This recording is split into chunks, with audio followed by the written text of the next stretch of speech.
છે ને? હા. આમાં પહેલી વાર કેટલા આયા?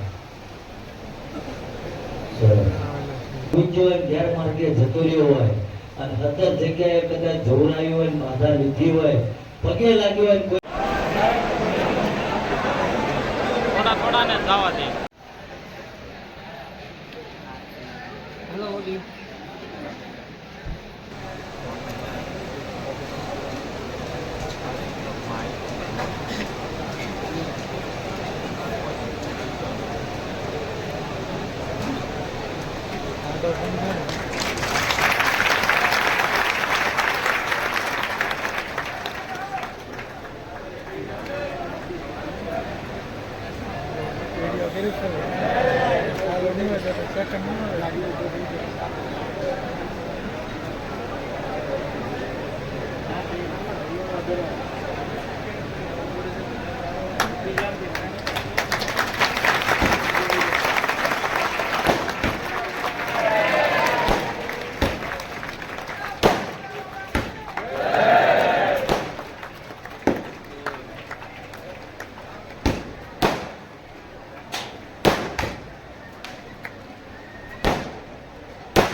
એટલે દાદા ઘણી બધી આવી રીતની વાતો કરતા હોય છે, એટલે એ વાતથી અમે ખૂબ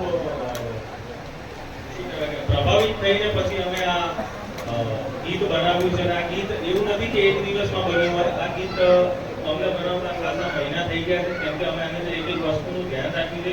તમે ગીત જોશો ત્યારે તમને ખબર પડશે. અમે દારૂની વેચાણની પણ અંદર વાત કરી છે, કેમ કે અત્યાર સુધીમાં અમારા હિસાબે તો લાખની ઉપર લોકોએ દારૂ છોડ્યો છે.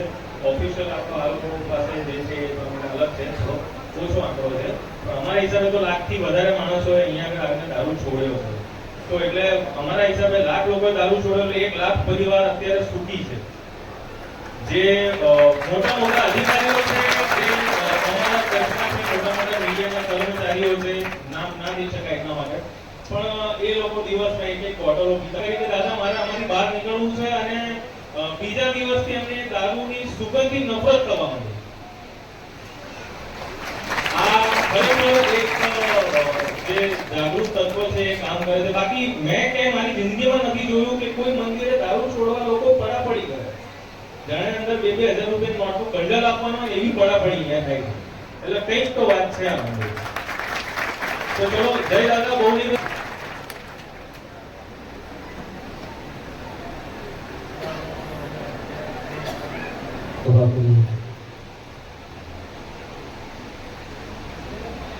કે ઘણા આપણે જોતા હોય છે કે એન્ટર થાય ત્યાંથી અલગ અલગ વ્યક્તિને પૂછતા હોય અને એમાંથી અલગ અલગ જવાબ મળતા હોય. એટલે તમે દરેક માહિતી અહીંયા મળી રહે એના માટે આપણે જાહેર સભા કરીએ છીએ. મિત્રો, કોઈ સ્નેહીજનો અથવા તો સોશિયલ મીડિયાના માધ્યમથી દાદાના પ્રચારના આ જગ્યાની નામ સાંભળીને જ આવ્યા છો, એવું છે ને? હા. આમાં પહેલી વાર કેટલા આયા?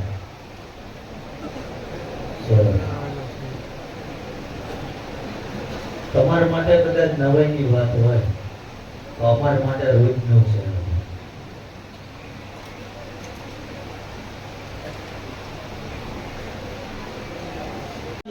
એ તો લાખોની પાર થઈ ગયા.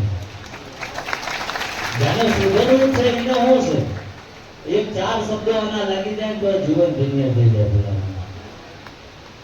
સમજાય કે આજ નકા આમ તો તહેવાર જ કહેવાય ને, હોળી ધૂળેટી તહેવાર છે, અને અમે તો તહેવાર ક્યાં કાઢ્યો? જે હવાર હતા એ ખબર હતી, થોડાક અમે 8-10 જણા હતા એ થોડી વાર ગમત કરી પાછા રસોડામાં લાગી જઈએ. એટલે અમારે એ નથી કરવાનું. અને આ જે તમે બધા મને જોવો ને પગ ઝાલ્યો છો ને પગે લાગો છો ને કોક રોવા માંડે, તો હું આ દેવની સાક્ષી એ કહું, જો ભગવાને મને એટલો પાવર આપ્યો હોત ને તો કોઈ ન ખાલી હાથે ના જવા દે. હું તો મારા પરમાત્માને એમ કહું છું કે આ રાત દાડો જો કદાચ મારો આ સમય બચે ને એમાં હું અનુષ્ઠાન કરું છું. અને દેવને એવું કહું કે કદાચ કોઈનો ધર્મ ઉજ્યો હોય, ગેરમાર્ગે જતો રહ્યો હોય અને સતત જગ્યાએ કદાચ જોવરાયું હોય, બાધા લીધી હોય, પગે લાગ્યો હોય, કોઈ દેવ ના સાંભળતું હોય, અને જો મેં સાચા મનથી અમને જમાડ્યા હોય અને સમય બચ્યો હોય, જો તારી ભક્તિ કરી હોય તો મારી જોડી ખાલી કરીને આમની જોડી દેવની સાક્ષી એ બોલું છું. કારણ કે મારે કઈ અને દુનિયા મારી વિશે શું વિચારે મને રતી ભર ફરક ન પડતો. કારણ કે મારો પરમાત્મા રાજી છે ને તો આ બધું થાય, બાકી થતું હોય અડીકમ માણસો તમે જો આખું ગામ ઊભું છે થાય છે. આપણા ઘરે એક નાની એવી જાન આવવાની હોય ને 200 જણાની તો એ આપણને અઠવાડિયું ઊંઘ ન આવતી. મારે તો રોજ 10 જાનો આવે છે. અને હશે કોઈને ખબર હશે રાતના કોઈ કહે છે કાલના, તો બધાને 4 વાગે જે 4 વાગ્યા લગી માણસ આવ્યું ને એને પથારી આપી પછી હુરાઈ પછી હું હોવા ગયો છું. એટલે આ કોઈ અમાર તમને છેતરવાના નથી. અને આ જગ્યામાં આવો અને તમારો આત્મા એમ કે આ પરમાત્મા છે તો બીજી વાર આવજો, નકર આવતા નહીં. બેટા ભાડા ઉઠાડવાના. કારણ કે અમને તો મહેસૂસ થાય છે અને આટલું માણા થાકીને આવ્યું હોય ને જોરાએ કઈ નહીં થાય, કઈ થઈ જતું હોય મન કહો. તમે મને પૂછી લીધું, મેં તમને કીધું આ નડતર છે, પછી શું કરી લઈશું? તો કામ કરવું તો પરમાત્માના હાથમાં છે ને. હાકે ના તો બોલો. મને કોઈ વાંધો નહીં, કોઈ પણ. તો જવાબ એ આપવો જરૂરી છે કે રોટલાના પૈસા ક્યાંથી આવે? હાકે ના? હા. આપણે બધા ઉપર માલ ઉપર ધક્કા છે ને. એટલે હારા નડતા 2 ટાઈમમાં યાદ રહે છે. એ સુવાઈ કે મગજમાં ફિટ કરી લો ને કે આ સમયે કાલ જતો રહે છે, એટલે જતો જ રહેવાનો. જો હારા કર્મો કરશો તો 3 પેઢી લગી તપશે, નકર તેજી પેઢી કાં તો નામ ઉજળું કરે એવો આવે અને કાં તો નામ ડૂબાડે એવો આવે. નક્કી આપણે કરવાનું. સમજાય? એટલે જેની કૃપા છે, જેની દયાથી આ વગર તાળે બધું હાલી રહ્યું છે, વગર નોટ થઈને લાખો માણા દર્શન કરી પ્રસાદી લઈને જાય, અને મારી જેવો અભણ માણા જો માયક ચાલીને પ્રવચન આપતો હોય તો આ બેઠો એની દયા છે. અને આ જે માયક આપણે વ્યસન વાળા લેશું એનો હૃદય બાળક અને બાપુને માત્ર હાલો ભાઈ, હાલો. વ્યસન છે એને ગંદા આવવાના છે.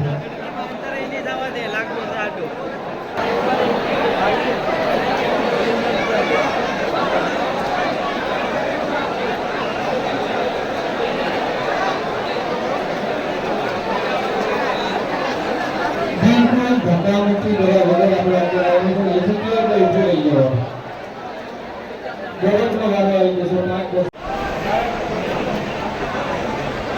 થોડાને જવા દે. હેલો દીપ, આ બાજુ આવતા